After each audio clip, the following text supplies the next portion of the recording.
All right, welcome back. Let's turn our attention now to politics. It appears we are now back to the period prior to the 2015 general elections.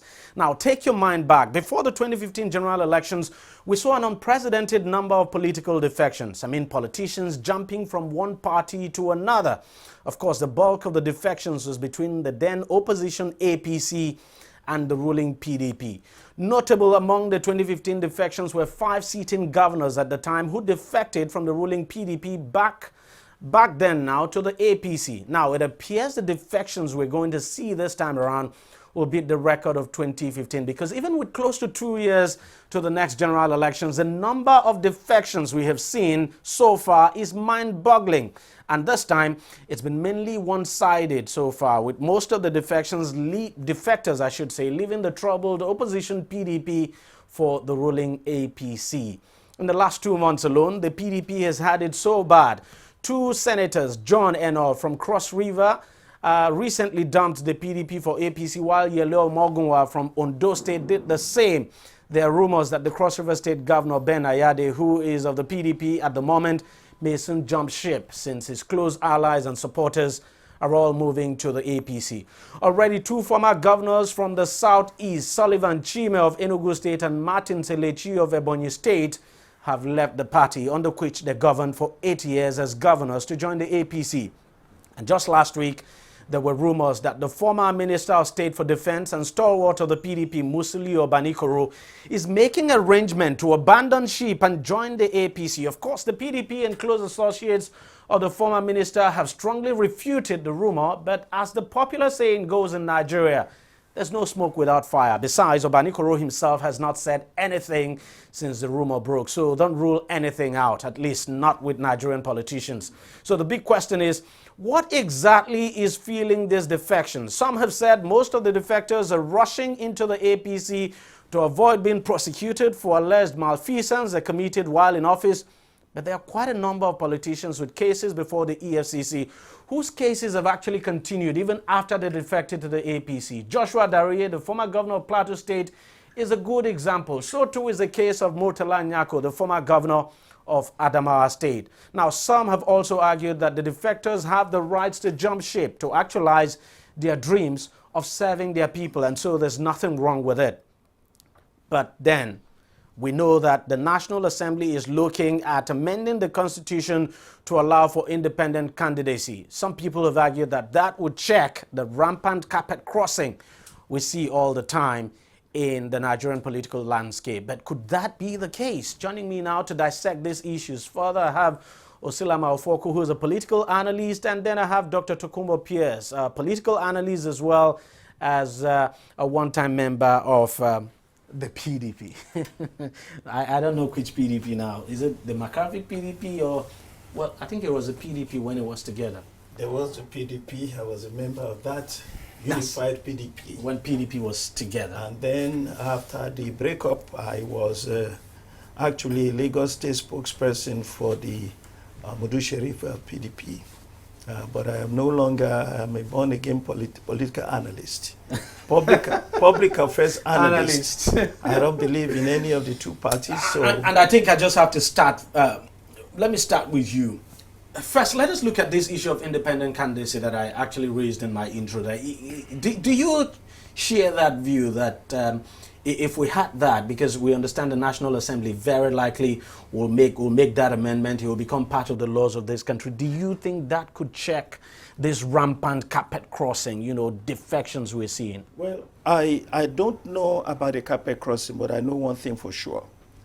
I believe very strongly that the only person who can win the presidency of Nigeria in 2015, 2019, has to be somebody with an independent orientation. But we're not just talking about the presidency. When I talk about political defections now, we're just not looking at the center. We're seeing defections even at the state level as well. Well, everything starts from the top. Wherever a presidential candidate comes from is going to be where the party is ruling. And wherever the governor of a state comes from too, it appears that is always the case, because we're seeing that in Rivers State, where quite a number of APC members exactly. defected. But you see, there's a trend going on in the world now. We saw it in France. We saw it in so many places, and guess what? And you think that trend can happen Yeah, here? even in the United States of America, Trump is not a regular Republican candidate. Of course. You remember what happened.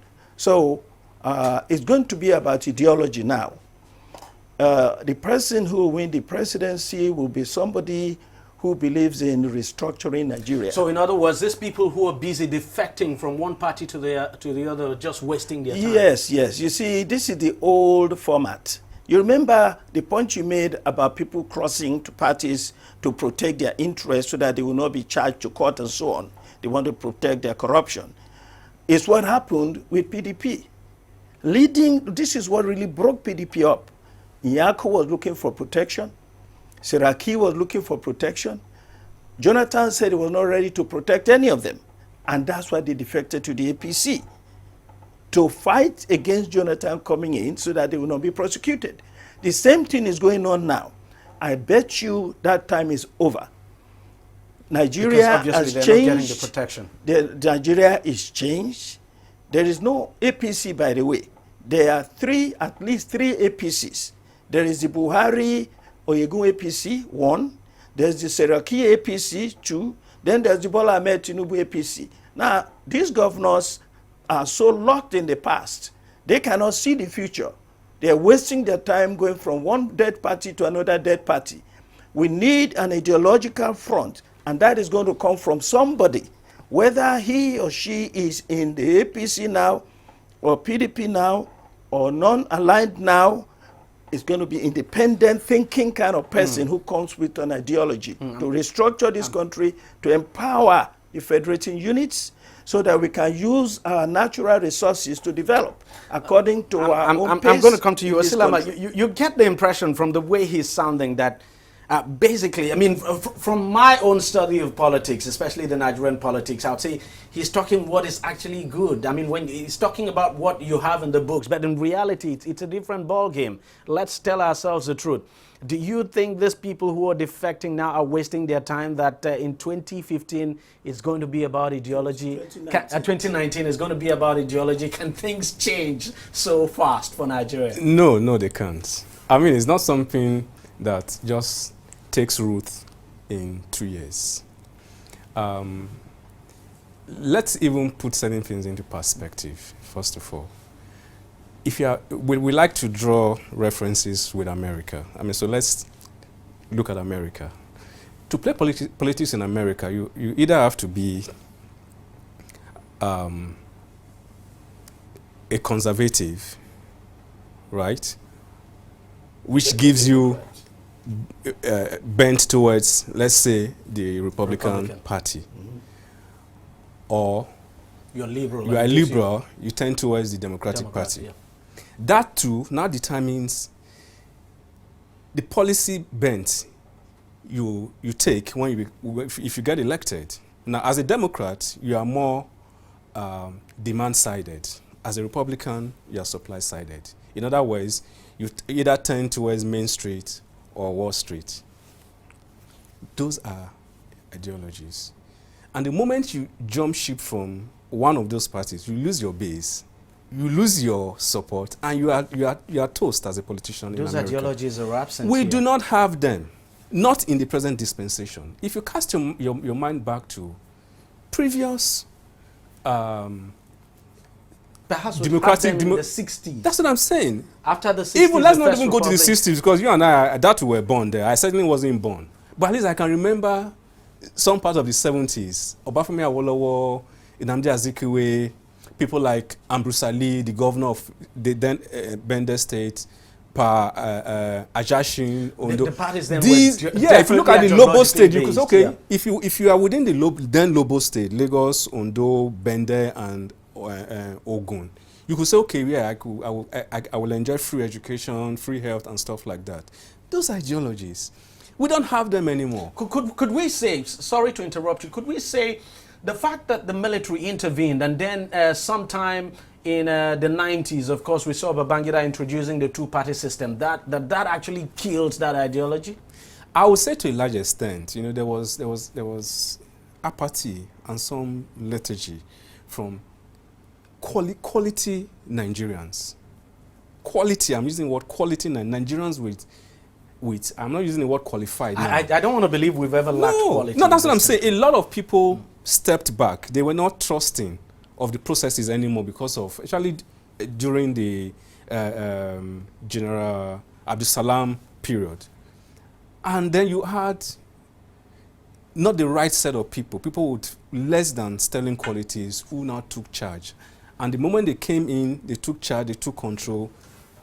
The right set of people who ought to have, stepped in, lost it out.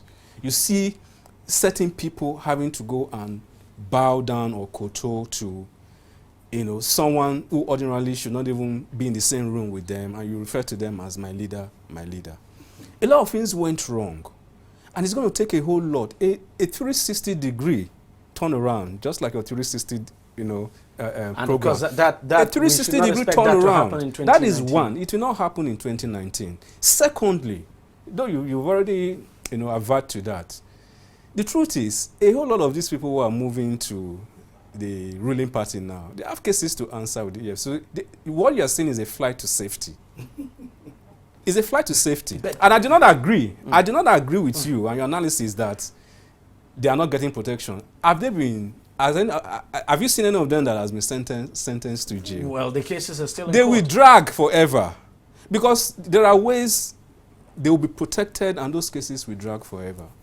So Those cases were actually dragging when they were. it's not that over these there. people love where they are going to. They don't. Let me tell you something. Whether you like it or not, the PDP still happens to be one party that Nigerians love. If you go to in different nooks and crannies of this country, you see PDP. People love the party. It was a very good brand. It's a lot of things are not working for it right now, but it can be salvaged if the right set of people, step out and take charge and turn back this tide. So it's not as if they like where they are going to, because like you rightly pointed out, there are 3 factions within the ruling APC, and by 2019, you will see those lines clearly manifest, and it will cause problems for the party. So it's just a flight to safety. But let's also, because I want us Sorry, to keep our eyes let on the ball. me This not. issue of independent candidacy, do you think it could help? It's a good idea. It's been muted, but then again, I want to think that the reason why the National Assembly, why they're seriously looking at it, is because, let's face it, let's take the Senate President for example. Do you think the APC will give him the ticket to run? No, but that's what we're saying. So So it's shrouded. If the party doesn't give him the ticket, and then he has independent, he can run as an independent. And Yeah, then you win. can run as an independent, but that you're not could likely. probably Let's look at the political makeup of Nigeria. It will be difficult, almost impossible, for an independent candidate to win an election in this country. Do you share that view? You see, look, in the first place, I don't think it was just Abdul Salam era that things collapsed in Nigeria. Governance collapsed in Nigeria from the 1959 general election, which led, things went downhill until we went into civil war. And the reason is unitary government. When you centralize all power in one place, which is the only thing the military can do, or Agu Ironsi started it, Gawon continued with it, and we've had it ever since. And that's why I say that the next president of Nigeria is going to be an independent candidate in one form or the other. He wouldn't need to run on the platform of any of these parties. I gave the example of Trump. Trump is a Republican, but not a Republican candidate. Virtually every leader of his party went against him, but he went to the public and people supported him. The leaders were forced to come on board. It's going to happen now. I predicted at the time, I was very opposed to Buhari coming in. But after, I was a spokesperson for PDP. After the PDP lost, I said to myself, what's the future? And this was my prediction, that Buhari will bungle things so badly, he will fail so much that the whole country will be crying for restructuring. There will be no peace in this country. There will be no progress in the country, in the economy. There will be there will be acrimony everywhere. And the next election, people are going to say, we're not interested in this party or that party anymore. They're just going to pick a candidate. A candidate. Somebody who is speaking their language.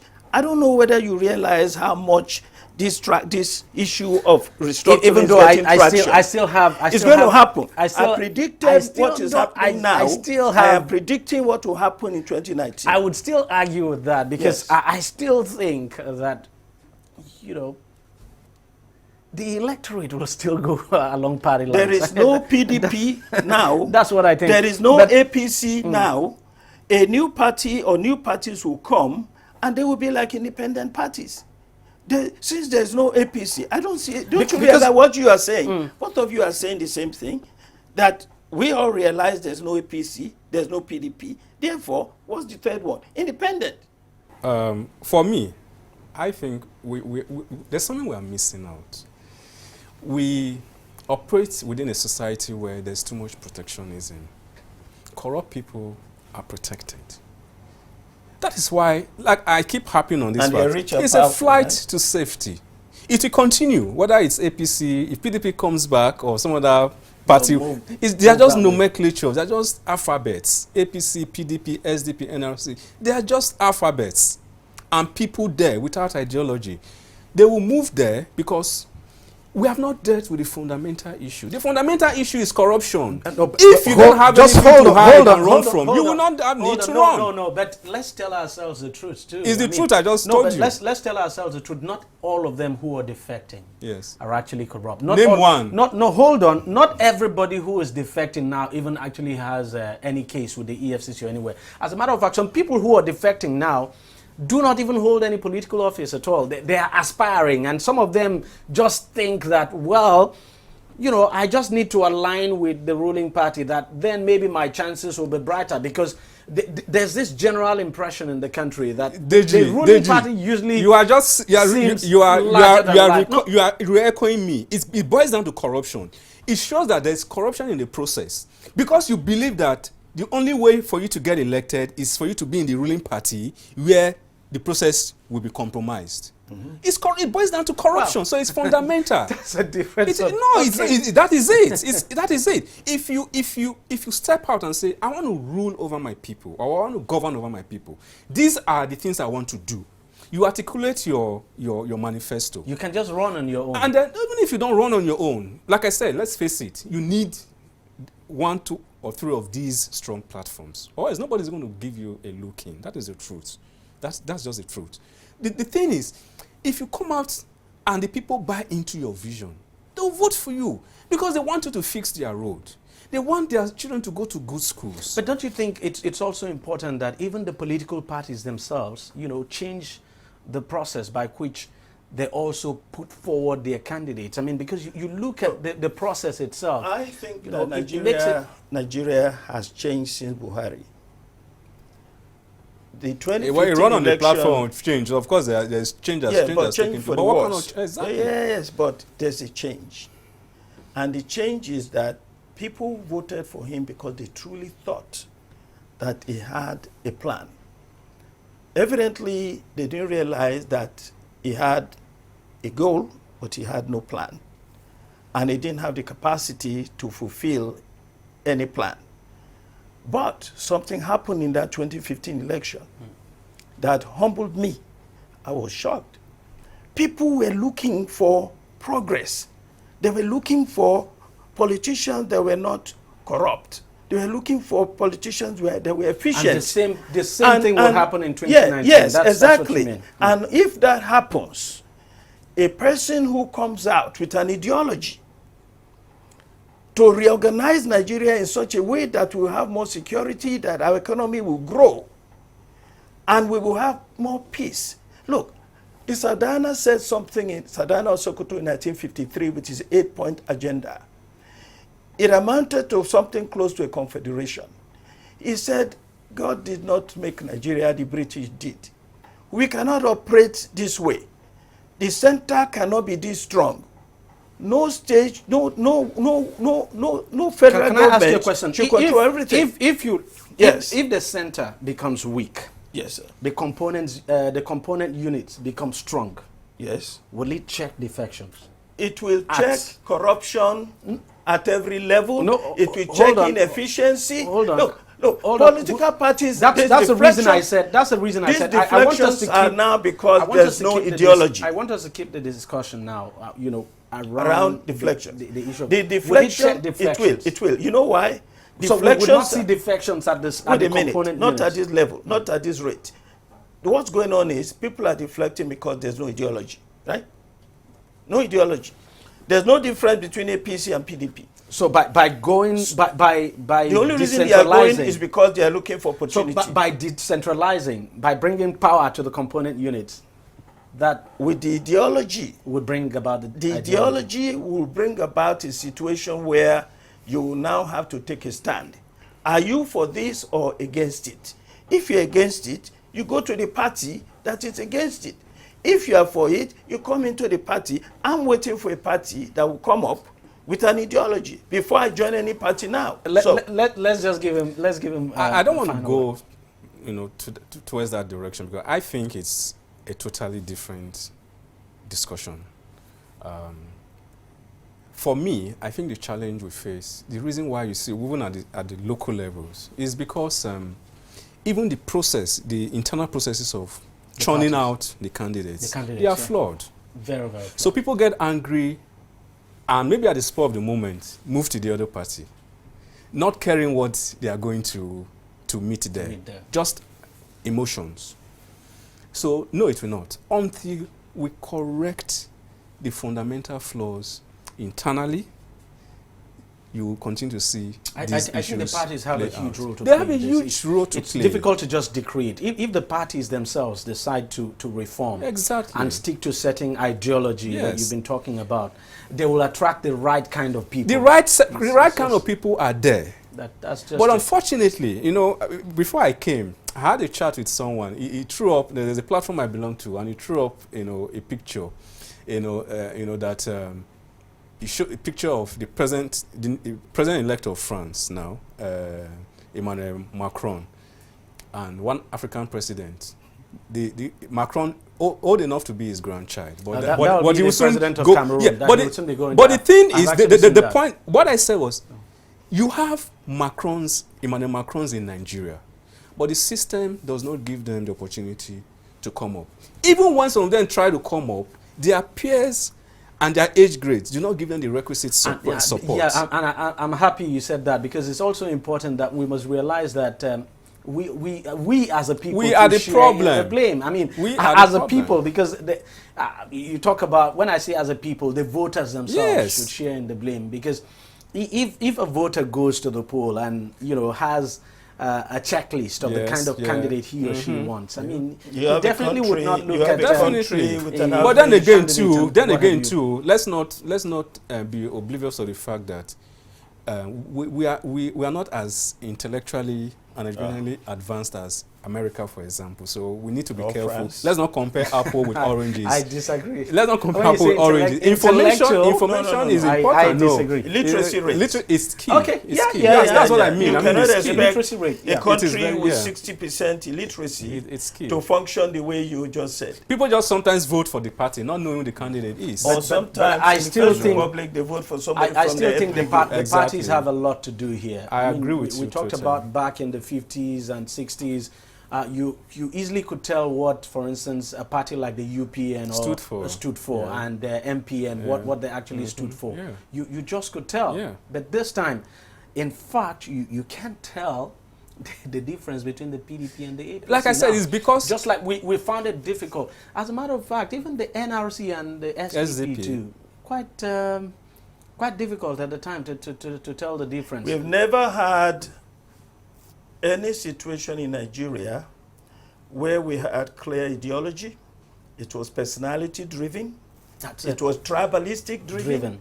Therefore, we are just getting to a point now where we are going back to what we should have done in 1953, when Isadana suggested that we need a weak center, let the regions control their resources, and let us grow according to our own All rate. right. All right. That's where we're going now. All right, gentlemen, thank you very much for coming on the program. Well, we thank you very much for watching this program. If you want to watch it again, it's just simple.